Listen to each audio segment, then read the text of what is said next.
infertility in women is up 84%. That is not a small number, 84%. Wow. And infertility is up in men 50%. So do you know that 50% of couples that are going through infertility are deficient in vitamin D? Something so basic. So vitamin D deficiency is a really big thing. Being deficient in minerals such as zinc, magnesium, macronutrients, vitamin B, folate, all of this stuff offsets your baseline of how you produce healthy eggs and reduce oxidative stress in the body. And with men, removing things like microplastics. What are some of the foods you recommend that women start incorporating into their diet that maybe can help them with their fertility? I spoke to a fertility dietitian in the UK, and she said when she's getting clients prepared for a cycle, she asks them to drink milk, and she's fine with them drinking raw milk because it acts like fertilizer for the eggs.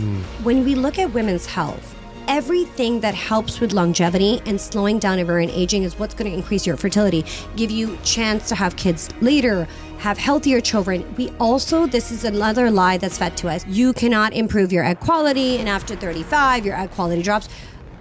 It's absolute. You can 100% through diet, exercise, lifestyle, and the correct supplementation, you can improve your egg quality.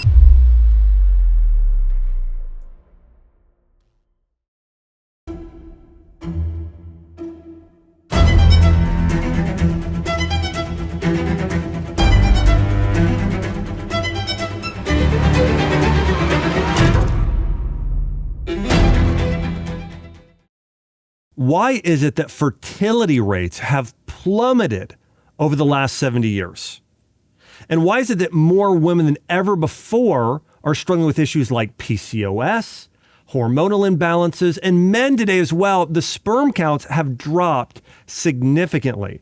Well, today I'm bringing on Iman Hasan. She operates one of the largest podcasts in the world called Biohack-It. And today we're going to be diving into everything from fertility, women's hormones, male hormones. We're also going to get into how your relationships and premarital sex actually impacts your physical health, that and so much more. Iman, welcome to the show. Thank you so much, Josh, for having me. Well, it's so great having you. I love having conversations with friends. You know, I've only known you for a couple of years now, and I think we met via doing the Maha, via Maha, yeah, right, and going to Michigan together, and then Vani Hari from Food Babe, and so it's been great getting to know you. And I was immediately after meeting you just so impressed with sort of your enthusiasm for helping bring awareness to some of the biggest health problems that are going on in America today. And one of those is something that I know that you've dealt with personally, but also it's become sort of a mission of yours in helping women address fertility naturally. Yes. And so I'd love you to just kind of dive in and first just give us maybe an idea of how rampant infertility issues are today in America. So it's crazy to me that when I was looking at the last stat, infertility in women is up 84%. That is not a small number, 84%. Wow. And infertility is up in men 50% due to poor sperm quality. Wow. And so you have more and more young people rushing straight. They panic. People get married. They start trying to conceive. They don't know the baseline about their health. They don't know what they should be taking care of. They try for about 6 months a year. They don't know about inflammation, macronutrients, supplementation. We're not educating people. And then when they cannot conceive in about 6 months to a year, the first thing they do is they're like, let me go to a fertility clinic. Now, the job of these fertility clinics, and I am all for IVF if that is the last place for you to be and to start a family. But there's so much prior to that you can do. So young couples or older couples, people panic, end up at a fertility doctor's office. And majority of the time, there are very few that will tell you to look at your root cause of your health. And they push you towards a cycle. And data shows it takes up to 3 rounds of IVF in most cases to have a successful outcome. So at the end of the day, our health is for profit, unfortunately, in America. Yeah. And we are not educating women at a younger age and men, because of their infertility rates are also up, on things that they can do, lifestyle changes, supplementation, food, nutrition that can be added in to naturally conceive. And why would you not want to naturally conceive if that is how we're built by God? Yeah. I absolutely agree. You know, this is one thing that I have worked with a lot of women on, because so many women today are dealing with PCOS, and to me that's one of the bigger causes I've seen of infertility. A lot of times that's an insulin issue, but I'd metabolic disorder. Exactly, it's so many of this is metabolic disorder today. Via your research, what have you discovered to be maybe some of the biggest root causes today, and then what are some of the best solutions for women who are struggling with infertility? So do you know that 50% of couples that are going through infertility are deficient in vitamin D? Something so basic. Wow. 50%. So vitamin D deficiency is a really big thing. Being deficient in minerals such as zinc, magnesium, macronutrients, vitamin B, folate, all of this stuff offsets your baseline of how you produce healthy eggs and reduce oxidative stress in the body. And with men, removing things like microplastics. So there was a recent study done both in China, Europe, and the US that 100% of sperm that was tested came back positive from microplastics. Wow. How many young people all they need to do is go through their kitchen and look at their cooking utensils, their cooking, their chopping boards, how we're storing our foods when we're getting, we moved also away from cooking at home, right? So we're getting a lot of takeout. What is takeout coming in? Our tap water that we're drinking, all of that adds to microplastics in your body and oxidative stress. We have foreign objects floating around that don't belong in our body, but there they are. And then we wonder why we're infertile. We're also not eating nutrient-rich foods. We're not eating a whole food diet. So if we're not aware of what we're putting into our body, we're also chronically inflamed. We're also living in a society that's rush, rush, rush, go, go, go. So our nervous system is so unregulated. We're not drinking good quality water. We're not supplementing correctly with the basics. I'm not telling you to get super complicated. I'm saying your vitamin D, your zinc, selenium, magnesium, things that help with fertility. Most people don't even know that's the place to start. And then you wonder why we're having this crisis. Yeah. I couldn't agree more. I think there's several things you hit on there. One is the toxicity, right? There are so many additives, chemicals, and especially endocrine disruptors of plastics in our food. And there's some simple solutions. Switch to stainless steel. Yeah. Get some more glass. And just stop eating out of the plastics. Filter your water. Get a good, reverse osmosis filter, Berkey filter, Rohr filter, those sort of filters would be great options. So let's reduce the toxicity and then eat more real food, and then the other thing is rushing.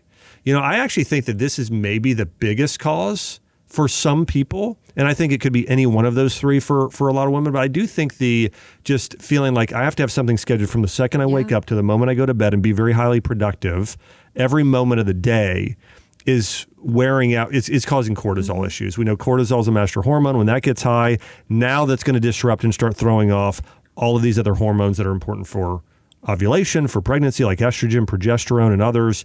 And so to your point, I think you hit the nail on the head on those are some of the biggest single things. What are some of the foods you recommend that women start incorporating into their diet that maybe can help them with their fertility? So we always want to focus on an anti-inflammatory diet, which is leafy greens, high quality protein, things like pasture-raised eggs. Eggs is a big, we need choline. Yeah. Choline is incredible for you. We want grass-fed and grass-finished. If you're listening, it's not just about grass-fed. It has to be grass-finished because grass-fed is a greenwashing term. You want wild-caught fish. You want to incorporate nuts. You want the right amount of healthy fats that you can get from avocados. You can get it from ghee, which is butter. You and I talk a lot about that previously, and when you were my guest on my podcast about eating raw dairy and how good that is for you. I spoke to a fertility dietitian in the UK, and she said when she's getting clients prepared for a cycle, she asks them to drink milk, and she's fine with them drinking raw milk because it acts like fertilizer for the eggs, which was amazing. I was like, wow, nobody in the US really talks about it. In some ways, I think the Europe is way more advanced at really considering nutrition for food versus American doctors, and the American society doesn't really focus on nutrition at all. Yeah. Oh, it's true. One of the things that RFK just came out with recently, you probably read this, and many of you maybe did, but it's going to be a requirement in the future years for medical doctors, MDs, to start taking more nutrition classes. Like my training was as a DC, and then after that DNM CNS, where of course I got nutrition. But even as a DC early on, like we took nutrition classes. We took quite a few. And MDs, I mean, it's crazy to think they get zero, literally zero. But I'm glad that RFK Jr. is trying to change that. It's not going to change now, but very soon, hopefully over time, there's more education there. So I'm excited about that. I also want to point out that there is this whole space of like Chinese medicine is also incredible for fertility. Oh, yeah. And so when we look at traditional Chinese medicine, the first thing they tell you is about keeping your uterus warm and drawing more blood flow to the uterus and eating warm foods, a lot of broths, soups, like making sure you're hydrating correctly. The second thing they do with acupuncture is they bring more blood flow in. Yeah. And so women who are forcing themselves to wake up at 5 a.m., the cortisol's rising, they're doing cold plunging, that's going completely against your body. So when you are trying to conceive, it's all about feeling safe, regulating your nervous system, and bringing more blood flow to your uterus and your reproductive organs. That's so good. In fact, I have not had anybody articulate that as well on the show as you just have. It's very, very important. In fact, Chelsea, when we with our last two daughters, she was seeing an acupuncturist, our good friend, Dr. Gilbanami, every week for the 3 months leading up to both conception and then also during her whole pregnancy. Yeah. She was seeing an acupuncturist. And there's really kind of two aspects there in Chinese medicine. There's conception, which is tied more to the kidney health, which is tied more to issues like fear. And then there's caring, and we know that miscarriage is so prevalent today with so many women. I want to say it's like 1 in 4. Yes. The number's incredibly, incredibly high. Might even be a little bit higher than that.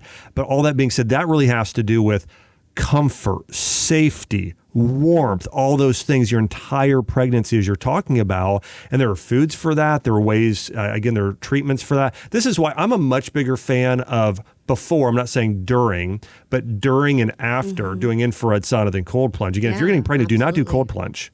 No. That's the exact opposite of what you want to do in your body. Men should be doing it because it actually boosts sperm. They should actually not be doing anything hot, but women, it's the opposite. That's right. Well, and it makes sense. You know, you've got the yin and the yang in terms of sort of what men and women should be doing for that in the body. And this is why one of the things that they'll do a lot of times in Chinese medicine, and all of us have this in our home medicine cabinets, or you could order it online and have it at your house in a few minutes, but cinnamon and ginger, those are two of those herbs that are warming, that support circulation and blood flow to those areas. And so, but I love that you're saying this because I think something, our medical community today, they want to make things really complex almost so people can't understand it.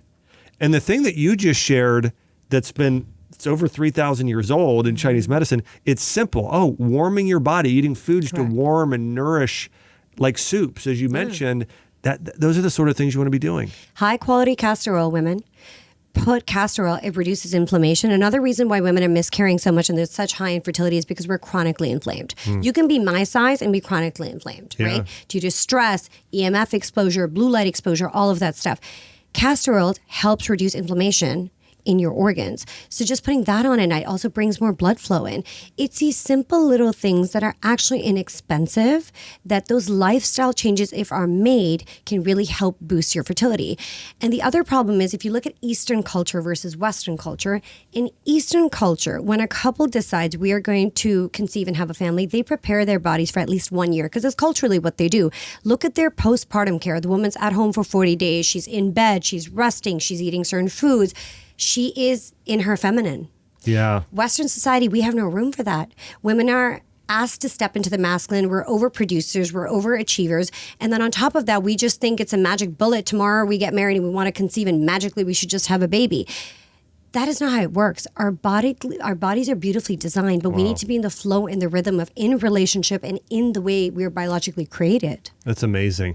I want to say, in the Bible, they talk about Queen Esther, and it said that before she got married, she was doing months, not like a day, but it was like 6 months or more of beauty treatments and treatments, just preparing for marriage and intercourse and these sort of things in the future. So I think it's really, it's something that we've lost in society today is this sort of family planning. Planning for marriage, preparing for some of the most significant things. I know there was always these sayings that are popular in the faith-based community, and some of it is based on the most important decision I ever made was sort of your religion or accepting Christ as your savior for me. And then the other one was the second most important decision you will ever make in your life is who you marry. That is so important. So important. But society doesn't really treat it like that today all the time.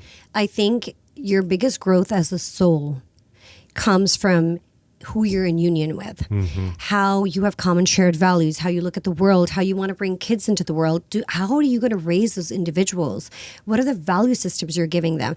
And I think the biggest problem we're facing in society, which is why people are so chronically depressed, is there's a loneliness epidemic, right? Because they moved away from purpose, they moved away from God, they've moved away from community. Yeah.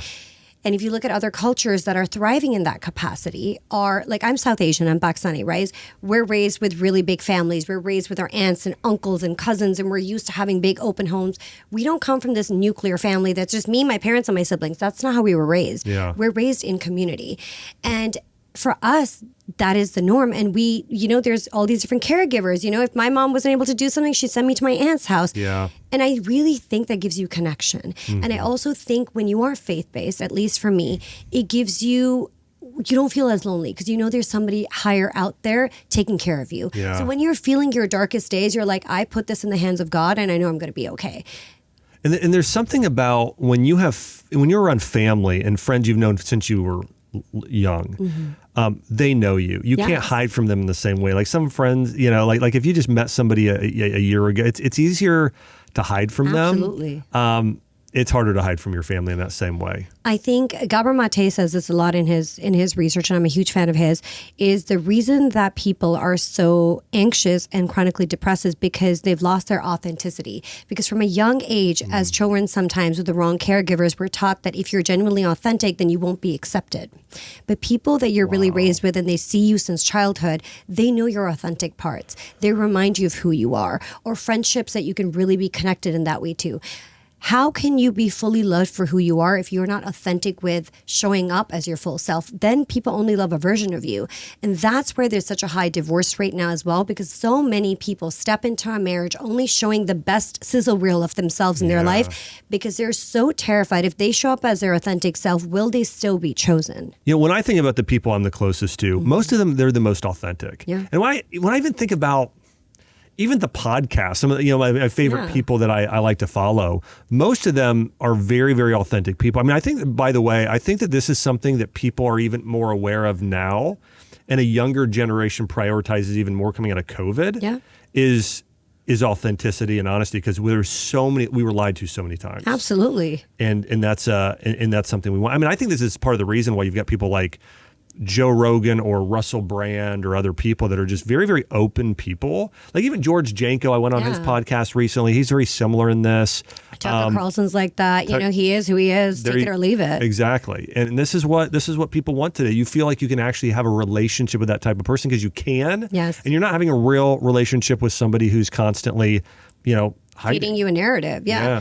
And which is where I see a lot of podcasters, they have these communities, but where they fail in really connecting with real people is because they're so scared to voice their opinions because they want to be liked so badly online that if their opinion is controversial, because they're so scared of being canceled, they won't show up. So I obviously own a PR marketing agency as well. And our girls at our company are always like, oh my God, you can't say that, you'll be canceled. I'm like, guys, who cares? Yeah. I am not here to play nice for everybody. I'm here to be my true authentic self. I'm never here to offend somebody. But if you're so sensitive and you get offended because I have a different viewpoint, then you need to take a look at yourself. Yeah. Right? And why have we become this society of, I call sissies, that everything just offends us? Yeah. Yeah. Are we not allowed to have a difference in opinion? How are we to evolve and grow if we can't have an educated dialogue and a debate and everything is just so offensive? Yeah, yeah. I totally agree. I love these types of conversations. I want to get more into some of the IVF and the nutrition and those things. Before we do that, though, I know you and I, even before we were filming here, we're having a conversation around promiscuity, premarital sex, and some of those things when it comes to even fertility, but quality relationships.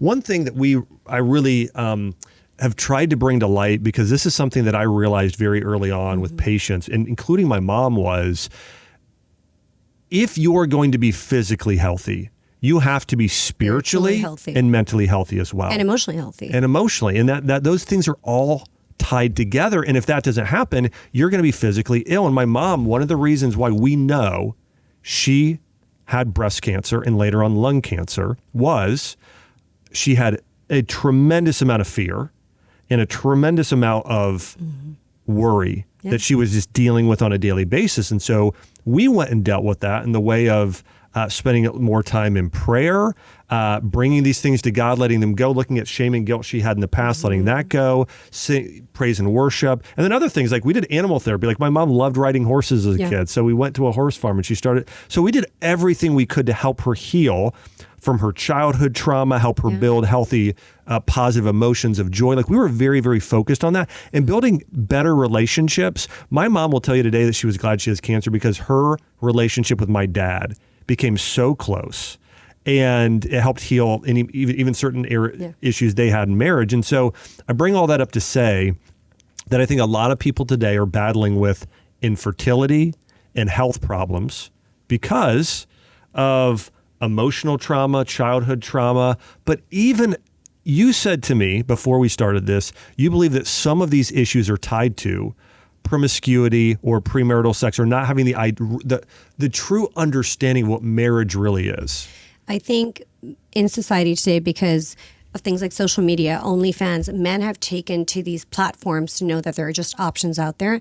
And women, when you have trauma or you've come from, let's say, a broken home and stuff, you don't value yourself the same way sometimes, right? And so women are so desperate to be chosen. And this is programmed to, if you play nice, if you're not too demanding, if you don't really have high standards, you will be chosen. The easier you are, the easier it is for you to be chosen by a man.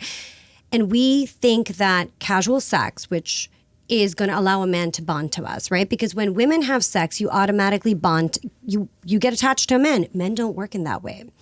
And so this society that has been instilled in us culturally, I think we're falling apart. I think we don't believe in the sanctity of marriage anymore. I think more and more people are things like, I hear about things like open relationships, which I think is absolutely absurd. It's the most absurd thing I've ever heard. I think you need therapy. Like I just think you should ask yourself. Everyone should have therapy who thinks that's okay. Yeah. It's absurd to me. And so I don't care if you're religious or not religious, if you're listening to this, it's about valuing yourself as a person, as a woman.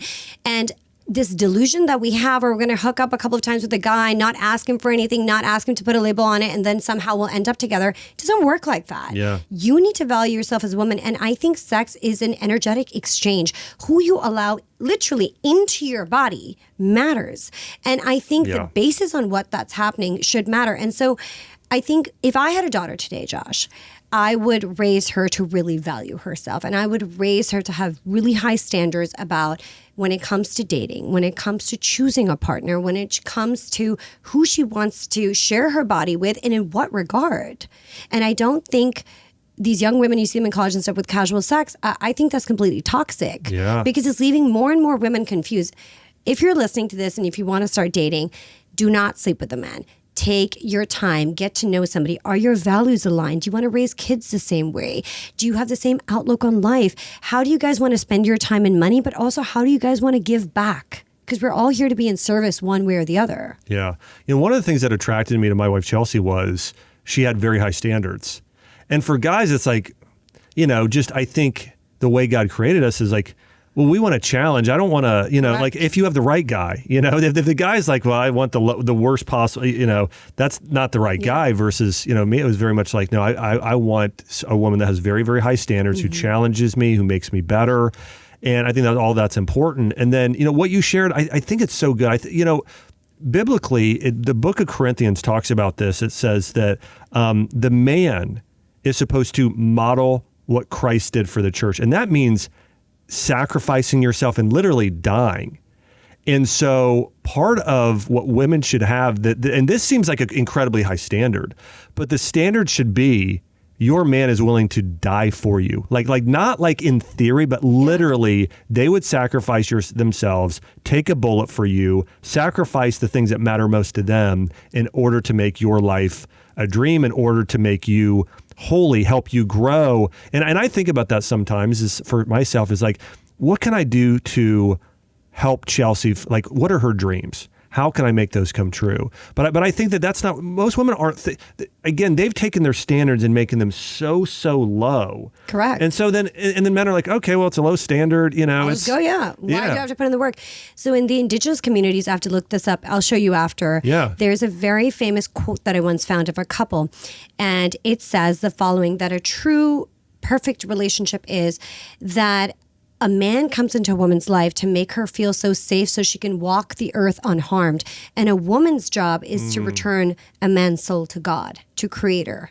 And that is like a perfect harmony. And if you think about it, right, is to take a man, because women tend to be more spiritual, right? We're more connected to our spirituality, our faith. More internal, correct, for sure. Right? Certain. And men sometimes, because of society, get removed from that. So if you're helping a man reconnect with source, himself, faith, and whatever that means to him, and return him back to Creator, and if he's able to keep you safe, make you feel safe and secure, that's really a beautiful relationship. And so whether you look at it from a fertility angle, you look at it from an emotional health angle, when a woman feels safe in her body, that is when she's operating at her best. Yes. And in Western society, because we've moved so far away from living in our feminine, Jess and I were actually talking about that last night, that so many women have become type A, including me.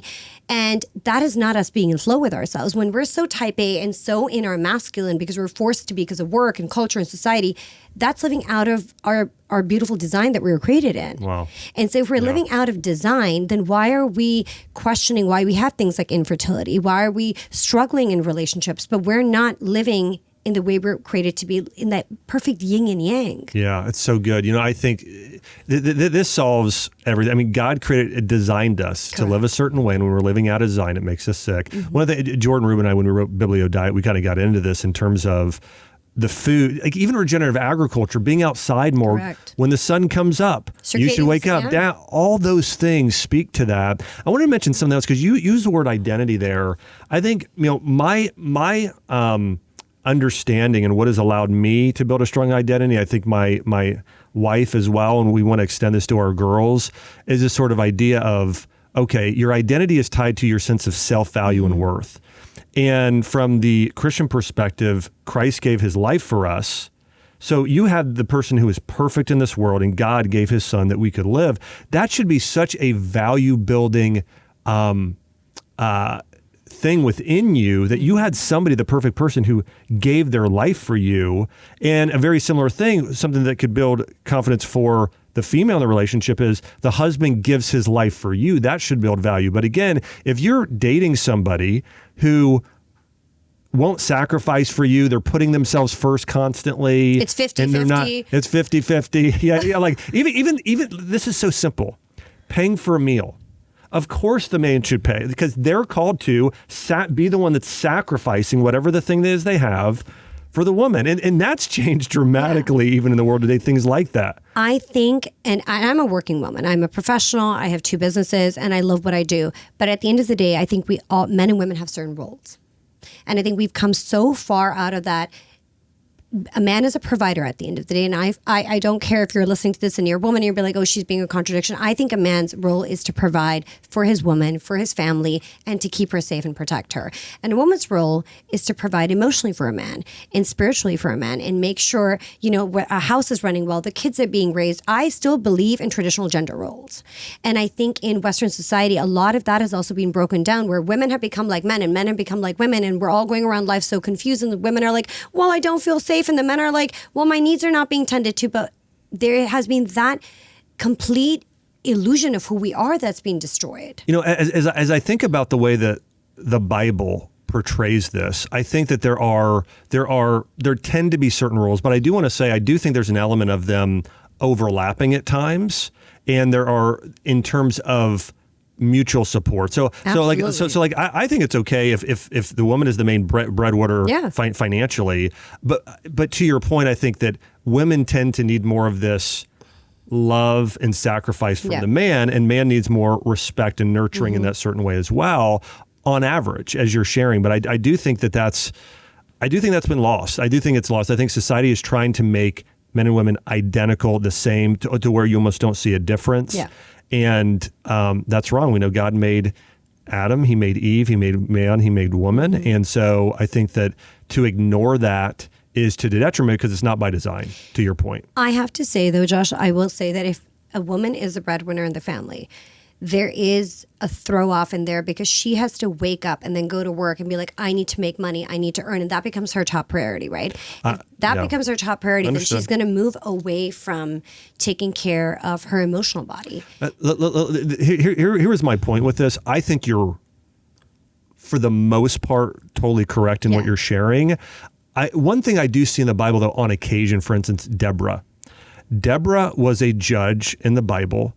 We also see somebody later on, not in the Bible, but who was very spiritual, Joan of Arc. Yeah. And she was this this warrior. So my only point there is sometimes I think God calls certain people to do things that maybe society would be like, well, that's a role for a man or that's a role for a woman, but it's not to say there's not a place natural disposition for the way God created us in terms of our needs emotionally, spiritually, is what you're saying. So I agree with that. Yeah, I'm with you. My parents, for example, my parents both worked and they shared the company together, and my mom supported my dad. My dad was living abroad in Europe a lot of the times, and she raised me, but she also worked full time. So it just depends on the roles individually that we want to take on. And as long as women still remember, we have different a hormone cycle to men. We have different needs. We still want to feel emotionally safe. So if you want to take on the breadwinner role, that's absolutely fine. But make sure you still focus on your emotional safety and allow yourself to still step into your feminine. You know, a great chapter of the Bible for people to read is Proverbs 31, and it goes through, here are the traits of a great woman, basically. And part of that is, it says women working. Yeah. And so I think there's even an element sometimes today where maybe some people have taken it too far in certain areas, but it's a really great chapter for people to go and read. I encourage everybody to go and read it. Read Proverbs 31, Solomon, one of the wisest people, if not the wisest ever lived, reading about what he said in that chapter in terms of what describes a woman, like what sort of the ideal should be.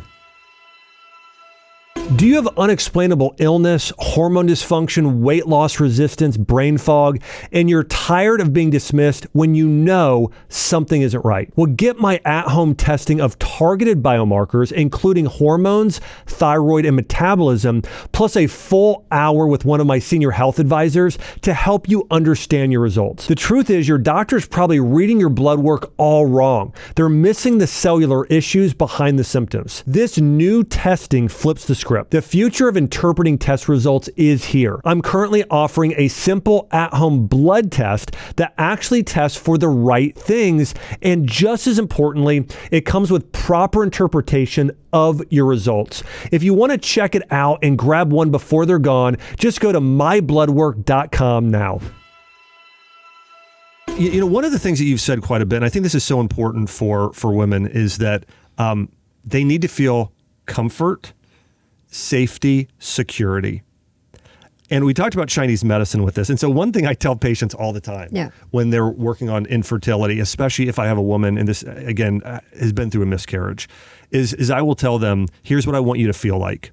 I want you to think about, it's November, Christmas lights are getting put up, you're on a couch, you're wrapped up in a warm blanket, fireplace is going, and your favorite beverage, you know, if it's a chai tea or coffee, of a latte or hot chocolate, you're drinking that, your family's around, and you just feel like you're just being wrapped in, like, that's the feeling you need to be in spiritually, mentally, psychologically, emotionally for the ideal birth and conception. Absolutely. Yeah. I fully agree with that. And I think also when you are giving birth, the hospital system, I have plenty of friends who just, have newborn babies. And I think the hospital system is also not setting you up for success. How we bring a life into this world. It's cold. It's sterile. They're trying to rush you through it. They're forcing you to have a C-section when a lot of women that end up having C-sections can actually have natural births, and you need to be pushing for that birthing plan. So a lot of women are going into this. It's not just about conception, right? It's about how you see that birth through. I truly believe a soul chooses how they enter this world, the time they're born, the date they're born, and how they're born. Who the hell are we to mess with that? So when you are pushing, and this is when people are like, I'm just going to have a C-section. Why? Why are you just going to have a C-section if you don't need it? So you're taking away from how your child and their soul chooses to come into this world. So they come into the world already rattled with a piece of trauma on them because you have taken away their free will and their choice on how to enter. Sometimes your birth will be longer. Sometimes it'll be shorter. Have a strong birth plan. Be rooted in your values of how you want to bring a life into this world, and then work with practitioners and doctors who support that. And if you want to do line a midwife in the room as well, go for it. But make sure you're finding the right medical community to support you. There's a and when I say very, I'm talking about very small number of women who you get in that situation. and you need to have a C-section. Absolutely. But it is so small compared to the number and percentage that's today. A lot of people are scheduling. And here's how bad it's gotten. Like I know this isn't one friend. I know a bunch. They went to their doctor and their OBGYN told them this. They said, you got a small body. And so the baby wouldn't fit out. Do you know? Do you know how it's crazy? So my mom, you will not believe this. I'm like 5'2" for anybody watching me, and I weigh about 108 pounds. My mom was smaller than me, more petite than I was, and I was 8.5 pounds when I was born. Natural. No. Yeah, you got a little 99-pound mom, giving birth to. And my sister was 10.5 pounds. Okay? So think about that. There was no epidural back in the day, and they birthed. And we had she had a normal birth duration and stuff. But I'm thinking to myself, how far has the medical community come, not only when it comes to supporting women who are going through infertility, not providing them the proper tools and resources and education and all that stuff, but then also while they're pregnant and then seeing them to the point of them giving birth, how disconnected we have become from traditional practices that have worked and helped us build healthy families. Well, part of this goes all the way back in history, a few hundred years, to where we sort of separated church and state. And we said church is over here, religion's over here, our country's over here. And so there's going to be a total separation. And this happened in science, too. We kind of said, well, science and God or science and religion are completely separate and different. But they're not. No, they're not at all. And then this has even now come into birth to where it's like now doctors have God complexes and have tried to remove anything sort of understanding of God-given design from the whole process. So where does science come from? It comes from the divine, right? If God does not put a thought in your head or an idea in your head, or how do you come to this? Well, the other thing that can I just tell you, drives me crazy, science is just a methodology. Correct. So sometimes people are like, I'm worshiping science. You're worshiping a system. It just doesn't align. So what people are actually worshiping when their doctors are playing God is it's self-worship, or it's actually worshiping a system like like Rockefeller set up, which is the medical association and sort of their philosophies. And so it's not even, that's right. Yeah, that's right. Corruption and all for profit. If we look back at history in America alone and understand where chronic disease started rising and where the medical system got infiltrated by these private entities coming in and realizing and filtering into the medical schools and the hospital systems, and how they started indoctrinating these young doctors who were being trained, and pharmaceuticals stepped in and stuff, that's when chronic disease started rising. This is not something I'm making up. You guys can just research this on your own and see that correlation. And so when our health became for profit, that's when it all shifted. And it shifted because we moved so far away from actual healing medicine and keeping people healthy and safe, versus to being like, how long can I keep this person on a certain medication? What other thing can I throw at them? What vaccines can I throw at them? Now it's all about IVF because it's one of the most profitable industries, and private equities are coming in and buying up all these IVF clinics and forcing these doctors to push women into multiple cycles. Sometimes families have to take out loans and mortgages on their homes. And so it's so evil at the way we have started treating people's bodies and people's health. And even let's say in health and wellness, right? In longevity, there's so many brands that are selling you shitty products that promise to do something that they don't, because they just want to make money off you, because longevity and health span has become a trending topic. Yeah. I want to circle back to what you just said, but I want to go back to one other thing, and it's this: the idea of this. The idea of science. There's this person who posts online on Instagram frequently. He's a PhD, and he did this post about how science is basically, the solution for everything. And he said, it's science that actually helped basically our lifespan go up so much in the 1900s. And I'm like, you know what? Actually helped extend our lifespan the most is sanitation. Correct. Like that single-handedly. You know what talks about the sanitation constantly is the Bible. Go and read the book of Leviticus or other ancient religious documents. You're going to see the prioritization. Like they have a solution for mold. Don't eat certain foods because you'll get parasites like pork. Like, like hand wash, like these ritual washings all the time. Yeah. So the reality is that no, that didn't fix it.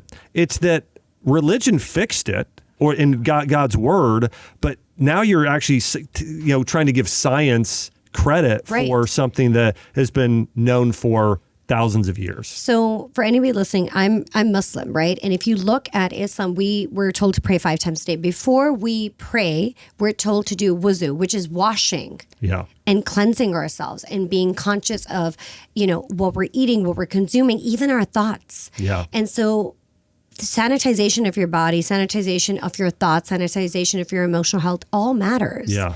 Yeah. Yeah. I absolutely agree. You can take back control of your metabolism, your energy, and your hormones naturally. I've put together an in-depth, practical training to help you balance your hormones using powerful foods, herbs, and natural lifestyle strategies that actually work. If you're ready to start feeling like yourself again, go to draxhormoneclass.com or click the link in the description to begin your healing journey today. That's draxhormoneclass.com to take back your health naturally. Well, let's talk about IVF a little bit more. And this is something to where the amount people are spending is incredibly high. And I want to compare it to this. I have a lot of people who I work with type 2 diabetes. And I think everyone that has diabetes should go to a doctor, and then the doctor should prescribe them diet, certain herbal supplements and foods like gymnosa and berberine and cinnamon and chromium, and recommend walking. That should be it. And then if they try that for years and years and it doesn't work, maybe then there's time for a medication for a short period of time. Correct. But as little as possible and get off it as quick as possible. The same should be done with every medical condition, and the same should be done when with IVF and fertility. With IVF and fertility. That's not the way it is at all anymore. No, not at all. So you walk into an IVF clinic. Firstly, they're not even checking for a lot of the baseline stuff. They're not checking for your vitamin D. They're not checking for your zinc. They're not checking for magnesium. They're not checking your thyroid function. If your thyroid is off, of course you're going to have infertility. They're not. And another thing, you're walking in as a woman. 50% of infertility comes from men. 50% is female. 50% is men. If you're walking into a clinic and automatically they're not checking the man's sperm, you better get the hell out of there. I just did a podcast with someone in California. He's in his 20s, and his doctor recommended testosterone. That destroys your sperm completely. And I asked him, I said, are you planning on having kids? Yeah.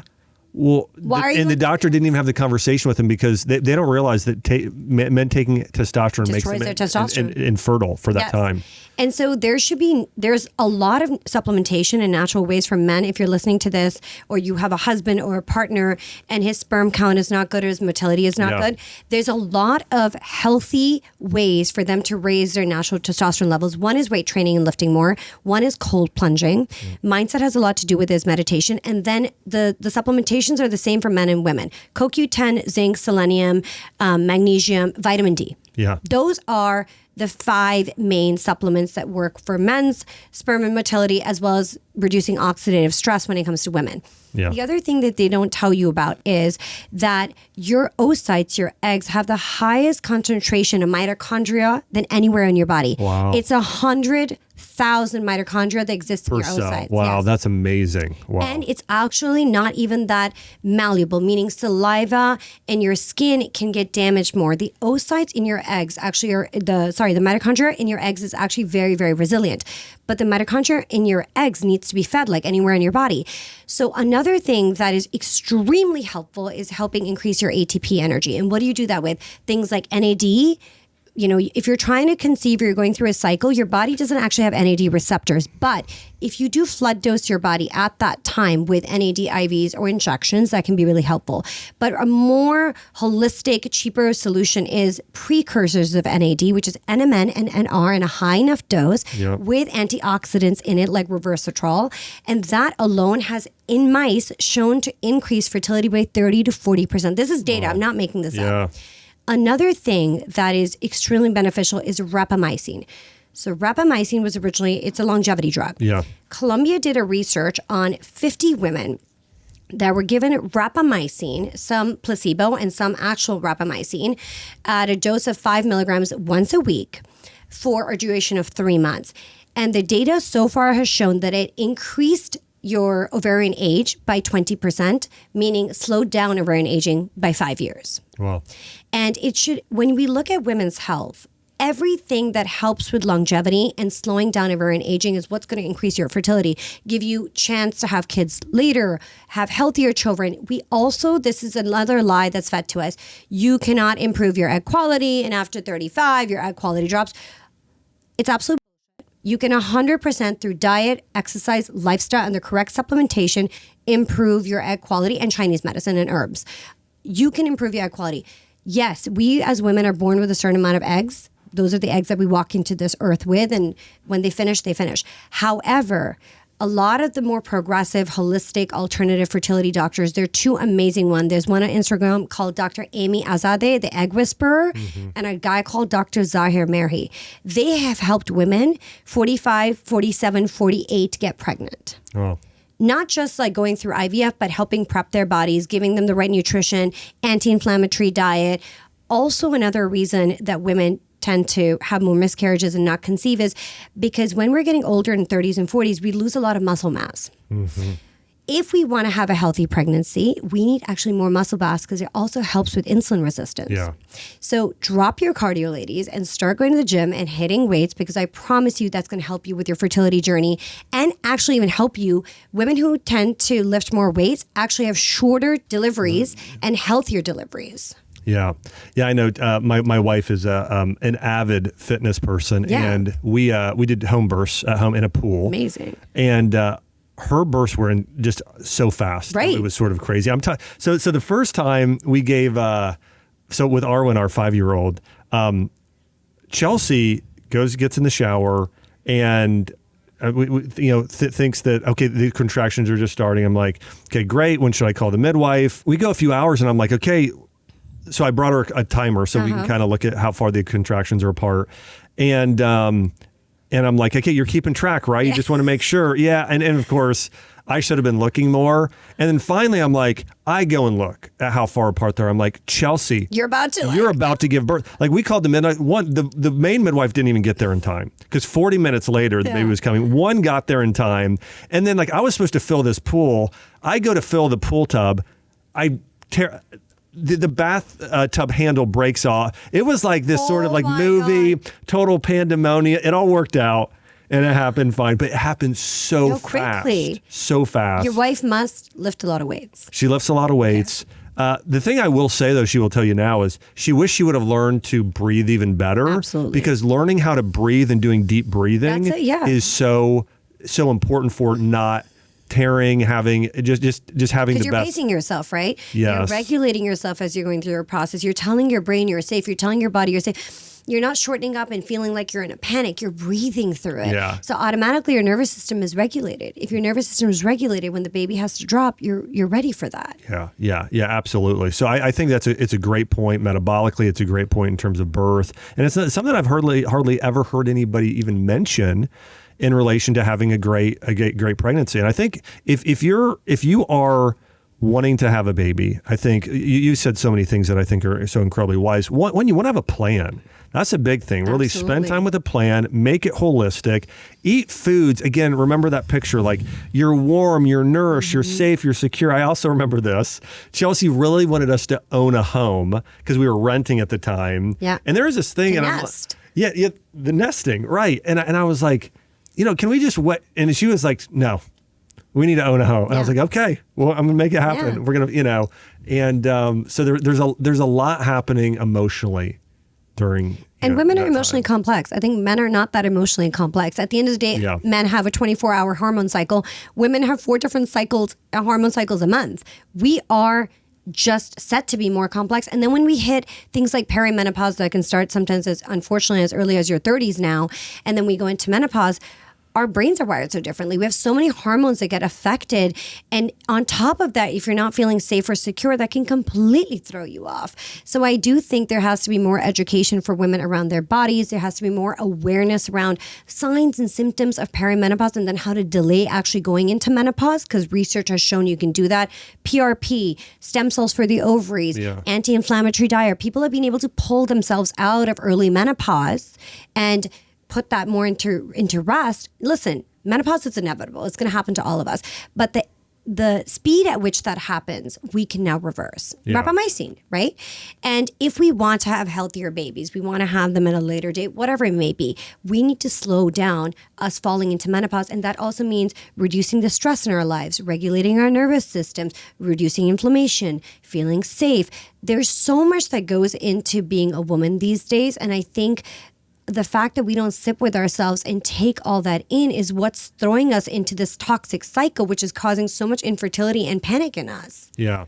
I would say, I want to mention with rapamycin too, I think that there are some herbs, there are some foods, there's some weightlifting in particular, some things that are really good for increasing that as well. But just for complexity's sake, again, I think for so many people, reduce the busyness. As we talked about, make sure you have a partner that you love, you're committed to for life. Yep. And dietarily, eat these foods that are warm and nourishing. Again, there's a difference between eating like a cold salad or melon versus a warm bowl of soup, right? There's something, you really want to warm your insides. I'm so glad you brought that up early, because I think that's one of the things that's most lost. And then post-pregnancy, one thing a lot of women don't realize, and I think this is part of the reason why a lot of women have postpartum depression, is you've lost so much blood. And your placenta is pure collagen and blood. Yeah. And so I think a lot of women, if you've ever lost a lot of blood, you feel kind of weak and tired and pale. Yeah. Yeah. And so I think, like, when you go and look at the Chinese medicine, Ayurveda, Middle Eastern even, as well, their ways afterwards, it's a lot of beef soup. It's a lot of even things like organ meats are huge. Like Chelsea supplemented with her own placenta. Yeah. You did encapsulation afterwards, but you really want to build your blood big time post pregnancy. And minerals. A lot of women are mineral deficient. We talked about the lack of minerals when it comes to infertility, and it can cause infertility, but also postpartum. Minerals play a very big role in that. The correct balance of magnesium, zinc, selenium, all of this stuff really matters. The other thing is, when you give birth, your body almost mimics menopause, right? So women are like, what is going on with me? What is happening here? It takes up to 2 years for women to fully go back hormonally to that initial state. Yeah. So they need to be properly supported by a partner, but they need the correct nutrients and macronutrients to support their progress as well. So when you look at Eastern cultures, women for the first 40 days stay in bed, they rest, sleep, community comes in, mother-in-law comes in, mother comes in, they take care of you. You take warm baths, you keep your feet warm. Yes. So in Chinese medicine, keeping your feet warm is extremely important because it warms up your organs. You're eating whole food diet. You're drinking a lot of things that are really good for your gut microbiome. And so I don't know why we get so disconnected, and we're not looking at cultures that are doing it well. Yeah, absolutely agree. I think people still think that the United States is the healthiest country in the world. It's we're the it's like 70. We spend the most per capita on healthcare, but yet we're one of the sickest nations in the world. And I'm like, what delusion are we under? Yeah. And you know what's crazy to me, Josh, is like, I've been spending a lot of time in the Middle East, right? So I spent a lot of time in Dubai, Saudi. Those countries, as you know, they have their things, but I will tell you, they're so invested in the health of their people from taking their countries forward versus America. Well, Dubai and Saudi are spending a crazy amount of money on it. To make sure extended health span, to keep their citizens healthy, to do anything to better the quality of life of their citizens. And you look at a country like, you look at the UAE. There was this big meme that was going around social media last year that Dubai got flooded. And it got flooded, and the community all came together, and within 48 hours, it looked like the country was never even flooded ever to begin with. Wow. And the fact that they're so community driven to keep safety and security is not an issue. The way they take care of their people really matters. And in America, you go to a lot of cities, and you go to California, it's so high in taxation, and the city's falling apart. It's gone to shit. So we have to really look at ourselves and be like, we need to vote with our dollars. We need to vote for people that are actually going to bring change into this country. And it is sometimes really sad to me that people make promises and they sometimes don't keep them. But we really need to be conscious of not only our medical system, but our political systems also matter, right? It's also integrated with each other. Yeah. Well, Iman, I love this conversation today. I think that there are, as you mentioned, the infertility rates continue to climb. A lot of conditions like PCOS, and there are natural solutions. Absolutely. Endometriosis is natural solutions. Yeah, there you go. Yeah, there are so many things. And just to hit on a few of the highlighted things we talked about. One, again, there is a spiritual, emotional component to pregnancy, into flourishing in life in general. And so really, you want to prioritize and don't settle, right? And part of the way you find the right partner is growing yourself, becoming more virtuous yourself, right? And so, and having higher standards. Now, not too high. By the way, I did want to say this. I'm actually thinking of a few people in my head, and I'm like, you're trying to marry someone that's not even, it doesn't exist. So, so be balanced in that for some of you. But again, you do, again, for the women, you want to have a man who's willing to die for you, like Christ died for the church. You want to focus on that. And the other thing is, we talked about food as medicine. You want to warm your body, nourish your body, focus on mitochondrial health. All those things help. I want to say, hey, thanks so much for tuning in here to the Dr. Josh Axe Show. Remember, each and every week, we're diving deep into the science and principles of how you can heal physically, mentally, spiritually. A big thanks to Iman Hasan today for coming on. By the way, if you're watching on YouTube, let us know what is one of the biggest pieces of wisdom or something that Iman shared that maybe opened your eyes, and what are your thoughts on infertility, pregnancy, IVF? We would love to hear from you there as well. Also, don't forget, please subscribe to the podcast. Did you know that because we're hitting on a lot of really controversial things here, sometimes we've been shadow banned on YouTube? So if you're not subscribed, this show may not show up on your feed, so make sure to subscribe. It's the number one thing you can do to support myself, the show, and allow me to bring on incredibly amazing guests here like Iman. And also, do not forget to share this. So many people are struggling with infertility today, so partner with myself and Iman in helping women and men support their fertility and having great, amazing kids here in the future. So thanks so much for watching. We'll see you on the next episode.